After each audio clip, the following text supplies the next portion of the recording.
어서 오세요. 퇴근 후 찌뿌둥한 몸을 이끌고 습관처럼 호프집 문을 열었던 것 같아요. 평소처럼 가장 안쪽 구석 테이블에 자리를 잡고 앉자마자 매의 눈으로 주위를 스캔했죠. 오늘따라 유난히 그녀 호프집 여주인이 보고 싶었거든요. 분명히 이 시간에 있을 텐데 어디 갔지? 뭘 주문하실 거죠? 짜증 섞인 말투였어요. 고개를 돌려보니 서빙 아줌마가 퉁명스러운 표정으로 턱을 까딱이며 주문을 재촉하더군요. 아, 저 아줌마, 알바생 주제에 싸가지 없는 건 여전하네. 생매 500cc랑 노가리 하나 주세요. 근데 사장님은 어디 가셨나? 내 물음에 서빙 아줌마는 기다렸다는 듯 눈을 부릅뜨며 빈정거렸죠. 어휴, 또 시작이다. 아저씨는 매번 술 마시러 오는 거예요. 사장님 보러 오는 거예요? 저 건방진 태도.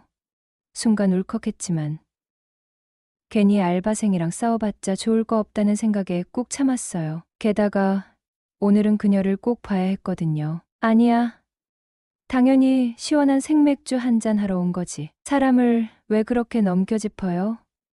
기분 나쁘네. 억지로 웃으며 대답했지만 속으로는 사장님 보러 온 거 맞는데 라고 외치고 싶었던 거 있죠. 솔직히 이 호프집의 발길이 끊이지 않는 이유 중 8알은 그녀 때문이었거든요. 퇴근길 시원한 생맥주 생각도 간절했지만 그녀의 환한 미소를 보는 건 그 이상의 활력소가 되었으니까요. 알바는 여전히 의심스러운 눈초리를 거두지 않으며 콧방귀를 뀌더군요. 글쎄요 하여간 사장님하고 주방 아주머니는 시장에 급하게 가셨어요. 예약 손님이 있어서 장 보러 가셨대요. 그래요?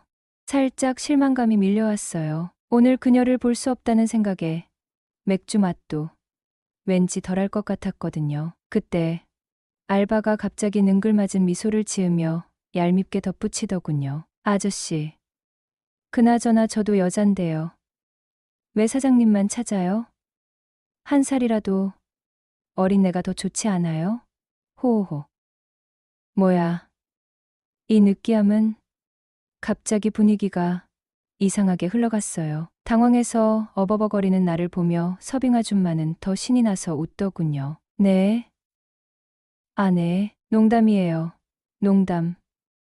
호호 잠시만 기다려요. 능글거리는 웃음을 흘리며 아줌마는 주방 쪽으로 잽싸게 사라졌어요. 왠지 모르게 찝찝한 기분. 하지만 뭐 어쩌겠어요. 맥주나 홀짝이며 기다리는 수밖에.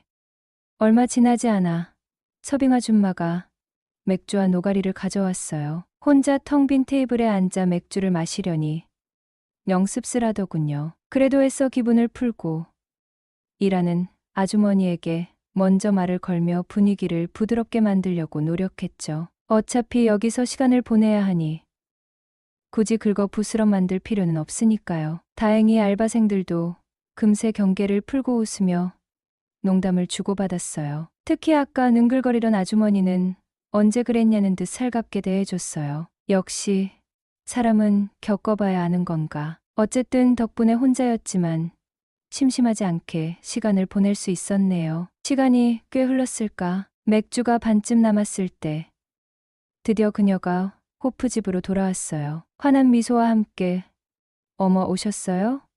하며 반갑게 맞아주는 그녀. 역시 그녀의 미소는 언제 봐도 기분 좋게 만들더라고요. 피곤했던 하루의 스트레스가 눈 녹듯이 사라지는 기분이었죠. 평소부터 그녀에게 은근한 호감을 느끼고 있었지만 섣불리 다가갈 용기가 나지 않았어요. 혹시라도 부담스러워하거나 손님과 주인 사이에 어색한 관계가 될까봐 걱정스러웠던 것이죠. 하지만 술 기운이 살짝 오르자 왠지 모르게 용기가 샘솟았던 것 같아요. 그래, 오늘이 아니면 안 될 것 같아. 미옥 씨, 오늘 저랑 술 한잔 어때요? 그녀는 당황한 듯 살짝 굳은 표정으로 아, 네, 오늘은 좀 하며 말끝을 흐리더군요. 평소에 밝고 친절한 말투와는 달리 어딘가 차갑게 느껴지는 목소리. 역시 괜히 분위기만 망쳤나 보다. 얼굴이 화끈거리고 괜히 술만 벌컥벌컥 들이켰어요. 젠장. 역시 안 되는 건가. 하지만 정말로 인생은 알 수 없는 거라고 했던가요? 며칠 뒤 예상치 못한 그녀의 카톡 메시지가 도착했죠. 저기 혹시 저한테 관심 있으세요? 눈을 의심했어요. 내용을 몇 번이나 다시 읽어봤죠. 꿈인가? 아니, 현실이다. 심장이 미친 듯이 쿵쾅거렸어요. 손가락이 덜덜 떨리는 것을 겨우 진정시키며 답장을 보냈죠. 네, 미옥 씨한테 관심 있어요. 솔직하게, 그러나 조심스럽게 마음을 표현했어요. 답장을 기다리는 시간은 마치 영원처럼 느껴졌죠. 혹시 장난인가? 아니면 실수로 보낸 건가? 온갖 불안한 생각들이 머릿속을 헤집고 다녔어요. 근데 이름이 뭐예요? 아저씨는 제 이름 아시는데 저는 아직 아저씨 이름도 모르네요. 다행히 장난은 아니었던 모양이에요. 안도의 숨을 내쉬며 답장을 보냈죠. 박광덕입니다. 휴 앞으로 차차 알아가면 되죠. 미옥 씨, 제가 어떻게 하면 되겠습니까? 말씀하시는 대로 다 하겠습니다. 약간은 오글거리는 멘트였지만 진심이었어요. 그녀의 마음을 얻을 수만 있다면 뭐든 할 수 있을 것 같았거든요. 저 지금 배가 고프니까 맛있는 거 사오세요. 얼른요. 지금요? 네, 바로 달려가겠습니다. 다른 거 뭐 마실 거라도, 아님 술이라도 사갈까요? 소주랑 맥주 아무거나 사가지고 천천히 오세요. 천천히 오라니. 하지만 내 발걸음은 이미 번개처럼 빨라져 있었어요. 퇴근길에 봐두었던 족발집과 닭발집이 머릿속에 스쳐 지나갔죠. 그래, 오늘은 왠지 매콤한 닭발에 소주가 땡기는 날이다. 미옥 씨도 닭발 좋아하려나? 혹시 모르니 족발도 같이 사가야겠다. 두근거리는 마음을 안고 쏜살같이 족발집과 닭발집으로 향했네요. 양손 가득 족발과 닭발, 소주와 맥주를 들고 그녀의 집 앞에 도착했어요. 초인종을 누르자 설렘 반 긴장 반의 감정이 온몸을 휘감았죠. 드디어 그녀의 집 두근, 심장이 터질 것 같았어요. 빨리 왔네요. 지저분해서 청소 좀 했어요. 더우실 텐데. 얼른 들어와요. 문이 열리고 수수한 차림의 그녀가 환한 미소로 나를 맞이했죠. 집 안은 깨끗하게 정돈되어 있었고 은은한 향기가 코를 간지럽혔어요. 긴장했던 마음이 조금씩 풀리는 듯했죠. 네, 저 여기 뭘 좋아하시는지 몰라서 그냥 닭발이랑 족발 사왔어요. 저는 뭐든지 잘 먹어요.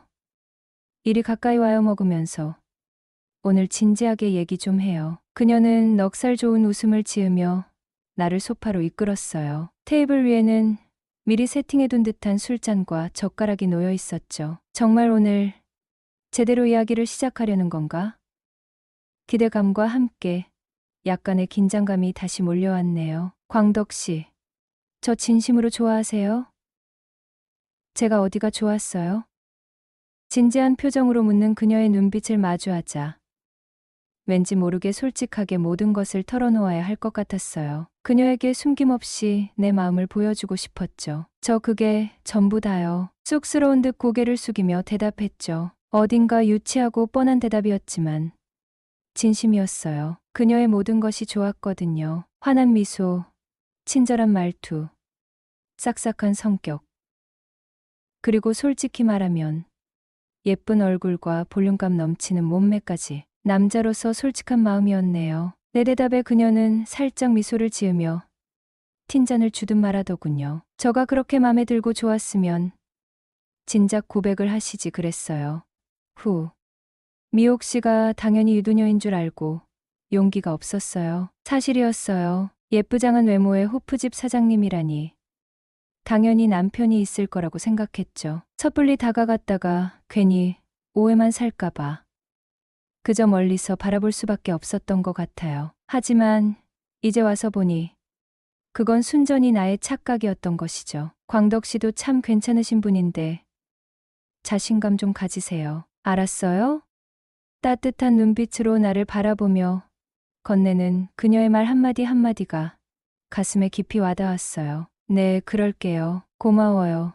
미옥 씨. 나는 진심으로 감사한 마음을 담아 그녀에게 말했죠. 그녀의 따뜻한 격려와 위로에 닫혀있던 마음의 문이 활짝 열리는 기분이었어요. 이 순간부터 새로운 시작이라는 설렘이 가슴 가득 커져나갔네요.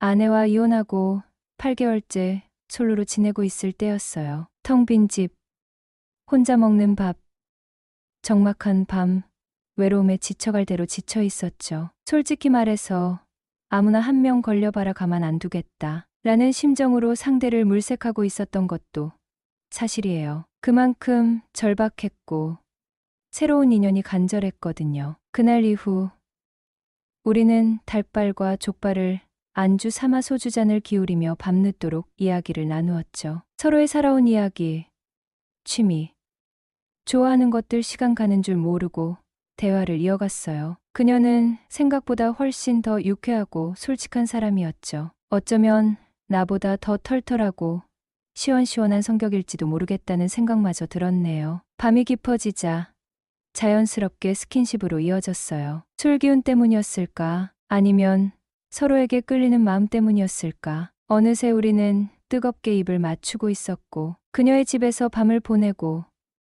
다음날 아침 함께 해장국을 먹고 헤어졌어요. 꿈 같은 하룻밤이었죠. 그 이후로 우리는 본격적으로 연애를 시작했어요. 안녕하세요. 제 나이 45, 평범한 대한민국 남자입니다. 결혼 13년 차. 아내와는 동갑내기, 단짝으로 3년간의 연애 끝에 부부의 연을 맺었죠. 하지만 시간이란 얄궂은 조각칼은 사랑의 캔버스 위를 쉼없이 깎아내렸어요. 몇 년 전부터였을까요? 우리 부부 사이에는 희미한 금이 가기 시작했죠. 서로에게 완전히 마음이 떠난 것은 아니었지만 오랜 시간 함께하며 닳아버린 낡은 톱니바퀴처럼 서로에게 더 이상 신선한 흥미를 느끼지 못하는 무미건조한 일상이 반복되었죠. 마치 운명의 장난처럼 권태로운 일상에 균열이 생기기 시작할 무렵 회사 내에서 국내 굴지의 공기업이 발주한 대형 프로젝트를 우리 부서가 맡게 되었어요. 숨 막힐 듯 빡빡한 일정은 야근을 밥 먹듯 하게 만들었고 동료들과 새벽까지 술잔을 기울이는 날들이 잦아졌죠. 회식은 늘 1차 고깃집에서 시작해 반주를 곁들인 저녁 식사로 이어졌고 2차는 조용한 카페나 호프집으로 옮겨 공격적인 술자리가 펼쳐지곤 했어요. 그러던 어느 날 동료 직원의 지인이 회사 근처에 호프집을 새로 열었다는 소식이 들려왔어요. 새로운 분위기를 느껴보고 싶었던 우리는 망설임 없이 그곳으로 향했죠. 문을 열고 들어선 호프집은 아담하고 깔끔했어요. 30대 초반으로 보이는 젊은 여사장과 앳된 서빙 직원, 그리고 푸근한 인상의 주방 이모.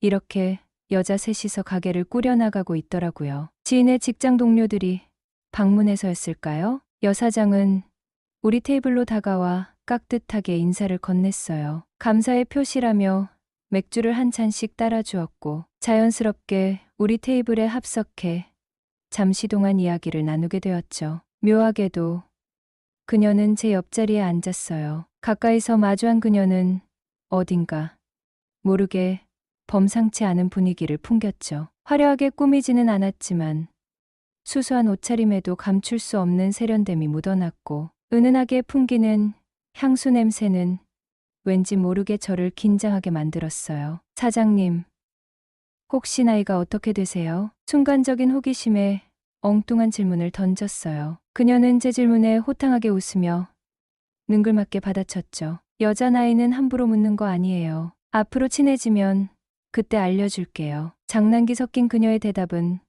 묘한 여운을 남겼어요. 저희 가게 앞으로 자주 놀러 오세요. 친해지고 싶으니까. 귓속말로 속삭이듯 건네는 그녀의 말은 마지막으로 맥주 한 잔을 따라주며 사라지는 그녀의 모습과 함께 제 마음속에 잔잔한 파동을 일으켰어요. 물론 그녀의 친절은 손님을 끌기 위한 영업 전략이었을 겁니다. 하지만 그녀의 행동 하나하나에 능숙한 말솜씨에 저는 걷잡을 수 없이 설레고 있었어요. 심장이 쿵 하고 발밑으로 떨어지는 듯한 기분. 오랜만에 느껴보는 낯선 떨림이었죠. 그날 이후 저는 마치 약속이라도 한 듯 하루가 멀다 하고 그녀의 호프집을 찾게 되었어요. 빡빡한 야근에 지친 몸을 이끌고 혹은 주말 저녁 홀로 발걸음은 자연스럽게 그녀의 호프집으로 향했죠. 어느새 그녀를 보는 것이 제 하루의 유일한 즐거움이 되어버린 것이죠. 오늘도 퇴근 후 저는 혼자 그녀의 호프집으로 향하고 있어요. 텅 빈 길거리를 걷는 발걸음은 어쩐지 가볍고 입가에는 희미한 미소가 번집니다. 호프집 문을 열자 경쾌한 종소리가 울리고 그녀의 밝은 목소리가 저를 맞이했죠. 어서 오세요. 광덕 씨, 오늘도 오셨네요. 저녁 5시가 조금 넘은 시간. 아직 본격적인 장사 준비를 시작하기 전이라 가게 안은 한산했어요. 초저녁부터 들이닥친 저를 보고 그녀는 살짝 당황한 듯했지만 곧 밝은 미소로 반겨주었어요. 혼자 오셨어요? 네, 딱히 핑계랄 것도 없지만 이 집 맥주가 너무 시원해서 자꾸 생각나더라고요. 어색한 미소를 지으며 둘러댔지만 그녀는 제 엉성한 변명에 어이없다는 듯 피식피식 웃기만 했어요. 사실은 당신이 너무 보고 싶어서 왔다고 솔직하게 말하고 싶었지만 용기가 나질 않았어요. 혼자 술을 마시러 왔다는 말에 그녀는 더욱 신경을 써주는 듯 했어요. 제가 뻘쭘해할까봐 가게 제일 구석 창가 테이블로 저를 안내했죠. 평소 북적이던 저녁 시간대와 달리 한적한 덕분에 우리는 다른 손님, 눈치 볼 필요 없이 편안하게 대화를 나눌 수 있었어요. 그녀는 3년 전 남편과 사별하고 이것저것 안 해본 일 없이 살아왔다고 했어요. 그러다 이번에 창업 자금 대출까지 받아 호프집 문을 열게 된 것이라고 했죠. 권리금이 싼 가게를 찾다 보니 어쩔 수 없이 2층에 자리를 잡았는데 찾는 손님이 많지 않아 힘들다고 토로하더라고요. 대학교 졸업 후에는 영어 강사로 꽤 잘 나갔었다고 합니다. 하지만 결혼 후 전업주부로 지내면서 경력이 단절되었고 사회생활과는 담을 쌓고 살았다고 했어요. 남편과 사별 후 다시 사회에 발을 내디디려니 할 줄 아는 것이 아무것도 없었다며 지난 세월의 고생을 짐작하게 했죠. 아들 하나가 있는데 큰댁 식구들이 있는 뉴질랜드로 유학을 떠나고 싶어 한다고 했어요. 그녀는 아들의 뒷바라지를 위해 1년 전부터 홀로 지내고 있다고 하더군요. 처음부터 호프집을 하려고 했던 것은 아니라고 했어요. 친하게 지내던 지인이 호프집으로 돈을 꽤 벌었다는 이야기를 듣고 안주 만드는 비법을 공짜로 알려주겠다는 말에 솔깃했다고 해요. 3개월 동안 월급도 받지 않고 주방 보조로 일하며 안주 만드는 법을 배웠고 마침내 이곳에 작은 호프집을 열게 된 것이라고 하더군요. 사실 이 집의 똥집 튀김은 웬만한 프랜차이즈 치킨집보다 훨씬 맛있었거든요. 바삭하면서도 쫄깃한 식감, 매콤하면서도 달콤한 양념은 맥주를 부르는 마성의 맛이었죠. 비결을 묻는 제게 그녀는 쑥스러운 듯 웃으며 광덕 씨한테만 특별히 알려주는 거예요. 라며 아무도 없는 틈을 타 굳이 귓속말까지 해주는 것이었죠. 비법은 바로 간장 양념을 후라이팬에 살짝 졸인 상태에서 튀긴 똥집을 넣어 버무리는 것이라고 했어요. 이렇게 하면 튀김이 더욱 바삭해지고 양념도 더 단짠단짠해져 자극적인 맛이 살아난다고 했죠. 그녀의 설명을 듣고 있자니 똥집 튀김에 대한 그녀의 자부심과 열정이 느껴지는 듯했죠. 1시간 넘게 그녀와 이런저런 이야기를 나누다 보니 어느덧 저녁 식사 시간이 훌쩍 지나 있었어요. 제가 식사 전이라고 하자 그녀는 주방으로 쏜살같이 달려가더니 안주로 나가는 돈가스를 튀겨 즉석밥과 김치와 함께 서비스로 내왔어요. 뜻밖의 따뜻한 배려에 마음이 뭉클해졌네요. 계산을 마치고 가게를 나서려는데 그녀가 오늘 혹시 섭섭하지 않았느냐며 조심스럽게 물었어요. 저녁 손님들이 갑자기 몰려드는 바람에 저를 제대로 챙기지 못한 것 같아 미안하다는 것이었죠. 그러면서 그녀는 휴대폰 번호가 적힌 명함 한 장을 제 손에 쥐어주며 시간 되시면 카톡해요 라고 덧붙였어요. 그렇게 우리는 주말 내내 카톡을 주고받았어요. 시시콜콜한 일상 이야기부터 서로의 취미, 좋아하는 음악, 영화 이야기까지 밤늦도록 메시지를 주고받으며 우리는 점점 더 가까워졌어요. 월요일 퇴근 후 집에서 저녁 식사를 마치고 TV를 보고 있는데 밤 9시가 넘어서 그녀에게서 카톡 메시지가 왔어요. 광덕 씨, 혹시 야식 먹을래요? 우리 집으로 족발이라도 사들고 와요. 갑작스러운 그녀의 초대에 심장이 쿵쾅거렸어요. 마치 오래전부터 기다려왔던 순간처럼 망설임 없이 답장을 보냈죠. 곧장 집을 나서 꽃집에 들러 커다란 꽃다발을 사고 족발집에서 족발을 포장해 그녀의 아파트로 향했어요. 그녀의 아파트 현관문을 열고 들어서자 그녀는 환한 미소로 저를 맞이해 주었어요. 은은한 조명 아래 편안한 옷차림의 그녀는 호프집에서 보던 모습과는 또 다른 매력을 풍겼어요. 저는 그녀의 걸음걸이 하나, 손짓 하나에도 넋을 놓고 바라만 보았어요. 족발을 펼쳐놓고 맥주잔을 기울이며 우리는 더욱 깊은 이야기를 나누었어요. 마치 오랜 연인처럼 자연스럽고 편안한 분위기 속에서 우리는 서로에게 점점 더 빠져들었죠. 그날 이후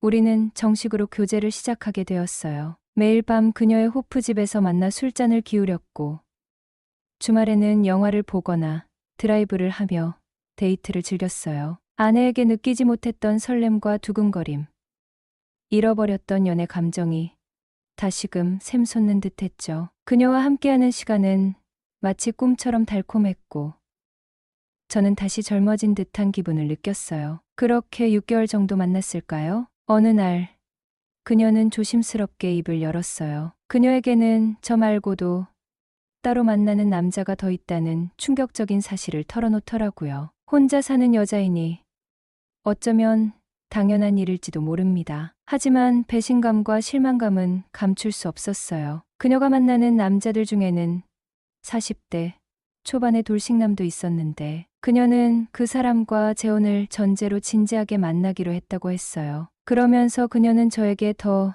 이상 만날 수 없다고 이별을 통보하더라고요. 광덕 씨가 싫어진 건 아니에요. 하지만 저는 좀 더 많이 함께 있어줄 수 있는 남자, 저를 진심으로 사랑해줄 수 있는 남자를 만나고 싶어요. 그녀의 말에 저는 아무런 반박도 할 수 없었어요. 그녀의 행복을 빌어주는 것 외에는 제가 할 수 있는 일이 없었죠. 그래, 잘 먹고 잘 살아. 혹시라도 생각나면 나중에라도 연락해. 애써 덤덤한 척 작별 인사를 건넸지만 마음속은 텅 비어버린 듯 허전했어요. 아내와 소원해진 관계를 정리하고 이혼 후 처음으로 진지하게 만났던 사람이었기에 허무하게 끝나버린 사랑에 대한 아쉬움은 쉽게 가시지 않았어요. 그렇게 4주 이상 시간이 흘렀어요. 주말 동안 푹 쉬고 월요일 아침 출근 준비를 하고 있는데 그녀에게서 카톡 메시지가 도착했죠. 광덕 씨, 오늘 시간 있어요? 광덕 씨랑 같이 갈 데가 있는데 혹시나 하는 불안감이 엄습했어요. 설마 그건 아니겠지. 걱정스러운 마음에 떨리는 손으로 답장을 보냈죠. 어디 가는데요? 혹시 산부인과인가요? 잠시 후 그녀에게서 짧지만 충격적인 답장이 왔어요. 네, 맞아요. 아침에 임신 테스트기에 2줄이 떴어요. 순간 온몸에 피가 거꾸로 솟는 듯 했어요. 머릿속이 하얗게 비워지고 숨 막힐 듯한 혼란스러움에 휩싸였죠. 당황한 마음을 겨우 진정시키고 출근했지만 도무지 일에 집중할 수가 없었어요. 하루 종일 머릿속을 떠나지 않는 생각은 단 하나. 그 아이가 정말 내 아이가 맞을까? 하는 의문뿐이었어요. 퇴근 후 약속 장소에서 그녀를 만났어요. 산부인과에 함께 가서 초음파 검사를 해보니 그녀의 말대로 임신이 맞다고 했어요. 이제 4주 차라고 했네요. 우리가 헤어진 지 정확히 4주째 되는 날. 그녀의 임신 소식은 믿을 수 없을 만큼 혼란스러웠어요. 우리가 헤어진 지 4주인데 어떻게 내 아이라고 확신하는 거야? 조심스럽게 물었지만 그녀는 단호하게 대답했어요. 내 아이 아빠는 광덕 씨밖에 없어요. 차를 타고 그녀를 집으로 바래다 주는 길. 그녀는 뜻밖의 말을 꺼냈어요. 아기를 낳아서 광덕 씨와 함께 키우고 싶어요. 다른 남자 때문에 헤어지자고 할 때는 언제고. 이제 와서 아이가 생기니 다시 만나자는 것이 말이 되는 소리일까요? 저는 지금 대체 어떻게 해야 하는 걸까요? 머릿속은 복잡하게 얽혀 풀릴 기미가 보이지 않습니다. 제 인생은 지금 거대한 소용돌이 속으로 빠져들고 있는